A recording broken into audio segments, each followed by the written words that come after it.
네, 안녕하세요. 연대를 이루는 소통시간 어르신을 만나러 갑니다 라는 주제로 오늘 교육을 진행하게 된 대덕구 노인종합복지관 사회복지사 임은정입니다. 네, 저는 2013년부터 지금까지 현장에서 어르신과 함께 하고 있는 9년차 사회복지사입니다. 제가 근무를 하면서 다양한 어르신을 만나게 되는데요. 항상 어르신의 삶이 조금이라도 나아질 때마다 나의 노후도 좀 더 좋아질 거라고 기대하면서 근무하는 사회복지사입니다. 오늘 둥글게차 보행보조기를 매개체로 다양한 기관과 자원봉사자분들이 어르신과 소통을 하게 되었다는 점에서 굉장히 감사함을 표현하고 싶고요. 이런 소통이 사회연대로 문제를 해결하는 과정이라는 것을 말씀드리고 싶습니다. 좀 더 자세히 설명을 드리자면 연대의 사전적 의미를 찾아보면 여럿이 함께 무슨 일을 하거나 함께 책임을 짐이라고 나와 있는데요. 어르신들이 일상생활을 하시면서 겪는 다양한 문제들 중에서 특별히 좀 더 많은 어르신들이 겪는 문제를 저희가 사회 문제라고 보고 이 사회 문제를 소통을 통해서 특히 사회연대를 바탕으로 한 활동을 통해서 해결한다고 보시면 좋을 것 같습니다. 제가 이거를 좀 더 자세히 풀어드리기 위해서 저희 복지관에서 봉사하시는 자원봉사자가 써주신 글을 한번 읽어드릴게요. 우리는 모두 언젠가 노인이 된다. 우리가 겪을 일을 먼저 겪는 분들을 다음 세대인 우리가 도우면 또 그 다음 세대가 우리를 도울 것이다. 이런 게 사회연대의 의미이다. 이렇게 적어주셨는데요. 지금 자원봉사 활동을 통해서 어르신들이 겪는 문제를 해결해 주시면 해결해주는 그런 환경을 보고 또 다음 세대인 누군가가 저희가 노인이 됐을 때 또 도와주는 이런 것을 사회연대라고 보시면 될 것 같고 그렇게 생각해 주시고 활동을 진행해 주시면 좋을 것 같습니다. 그러면 이제 본격적으로 어르신 가정 방문을 했을 때 어떻게 하시면 좋은지에 대해서 안내를 해드릴게요. 챕터는 방문 전에 그리고 방문 중에 또 방문 후에 세 가지로 나누어서 설명을 해드리도록 하겠습니다. 먼저 가정방문을 가기 전인데요. 제가 이거를 교육하기 위해서 제가 처음 했을 때를 좀 생각을 해봤어요. 처음에 굉장히 설레이고 또 걱정되고 떨리실 건데요. 우선 가시기 전에 먼저 생각해 볼 거는 노인에 대해서 생각해 보시면 좋을 것 같아요. 그냥 막연히 지나가면서 만나는 어르신 혹은 우리 가족에 대한 그런 것보다는 노인은 우리에게 어떤 존재일까? 일단 법정 연령으로는 65세를 노인이라고 합니다. 그래서 2021년 기준으로 통계청의 자료를 보면 현재 16.5%가 노인 인구를 차지하고 있습니다. 그리고 2060년에는 40% 이상의 인구가 노인 인구가 된다고 합니다. 그리고 노인이라고 하면 다양한 변화를 겪게 됩니다. 그래서 먼저 신체적 변화로는 시각이나 청각이 둔화하거나 어떤 반응의 반응 속도가 감소하거나 호르몬 변화나 질병이나 장애를 겪게 되거나 혹은 많이들 알고 있는 치매를 겪으시는 그런 변화를 겪으실 수 있고요. 그리고 심리적으로, 사회적으로 변화를 겪게 되시는데요. 우선 은퇴한 인구이고 또 자신의 죽음을 생각하거나 주변의 사람들의 죽음을 경험하게 되고 이로 인해서 사회적인 관계가 굉장히 축소되는 경험을 하게 됩니다. 또 이로 인해서 심리적으로 외로움, 의존성, 우울성 경향을 보이시는 어르신들도 있게 되고요. 그런데 이런 심리적인 변화나 신체적인 변화는 굉장히 개인차가 있을 수 있어요. 그래서 노인은 무조건 이럴 것이야 이렇게 생각하신다기보다는 노인 중에도 모두 개인차가 있다. 그래서 이 어르신은 또 이런 차이가 있고 이렇게 이해를 해주시면 좋을 것 같아요. 그리고 마지막으로 내가 보아왔던 노인에 대한 편견이 있으실 수 있어요. 노인은 이런 존재야. 노인은 내가 아는 존재가 전부야. 이런 내가 가진 편견이 있으시면 어르신을 대할 때 조금 어려우실 수 있어요. 그래서 내가 어떤 편견을 가지고 있는지를 아시는 것만으로도 어르신을 대할 때 조금 더 편하게 대하실 수 있을 거라고 생각합니다. 그리고 방문 전에 또 점검해야 될 두 번째는 호칭인데요. 호칭과 복장 점검인데요. 내가 어떻게 불러야 하지? 이런 게 낯서신 분들이 있으실 수 있어요. 보통 어르신, 그리고 요즘에는 어르신에 대한 새로운 용어로 선배 시민 또는 어머님, 아버님, 할머니, 할아버지 이렇게 부르실 수 있는데 가장 무난한 거는 어르신이라고 호칭을 해주시면 좋을 것 같습니다.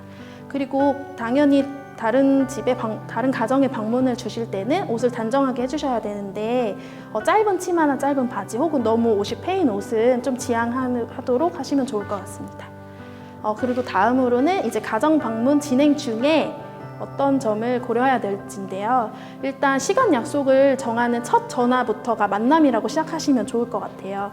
그래서 처음에 전화 드렸을 때 자기소개를 간단하게 해주시고 방문 가능한 시간 여부를 확인하는 거, 그리고 혹시 모를 어르신의 주소를 재확인해 주시면 더 좋을 것 같습니다. 그리고 방문 약속을 정할 때는 당일보다는 최소 하루 전에 미리 약속을 정해주시고 또 약속을 정한 기간이 너무 텀이 길다 그러면 방문 1시간 전에는 재확인해 주시는 게 좋아요. 왜냐면 어르신들이 또 잊으실 수 있기 때문에 원활한 만남을 위해서 꼭 재확인해 주시면 좋고, 어르신 중에 간혹 손님이 오신다고 마중을 나와 계시는 그런 어르신들도 계시거든요.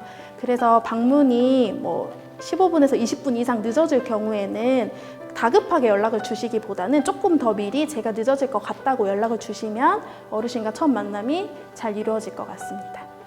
그리고 두 번째는 라포 형성인데요. 라포라는 게 어려운 용어가 아니고 친밀감, 신뢰 관계를 형성하는 걸 라포 형성을 한다고 저희가 보는데, 우리의 만남이 자원봉사자와 어르신의 만남이 보행보조기를 매개체로 하는 거기 때문에 서로 가지고 있는 정보가 많지가 않아요.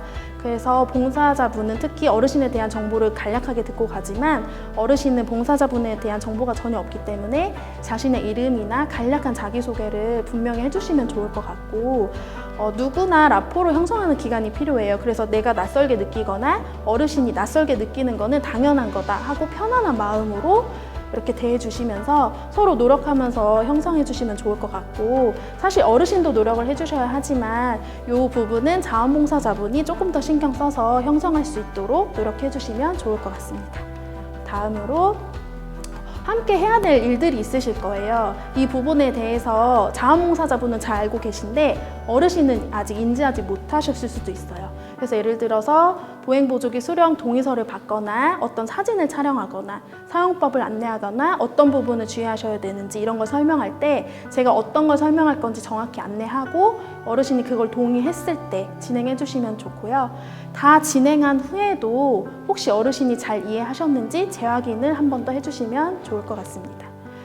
그리고 다음으로 어르신에게 좀 익숙하시거나 다른 사람의 신체 접촉에 좀 자연스러우신 분들은 어떤 친근함의 표현으로 어르신에게 신체 접촉을 자연스럽게 하실 수 있어요. 근데 이런 부분은 성별도 그렇고 어쨌든 처음 만남이시기 때문에, 그리고 앞으로도 이런 신체 접촉에 대해서는 내가 조금 조심해야겠다는 생각을 먼저 해주시고 만남을 해주시면 좋을 것 같아요.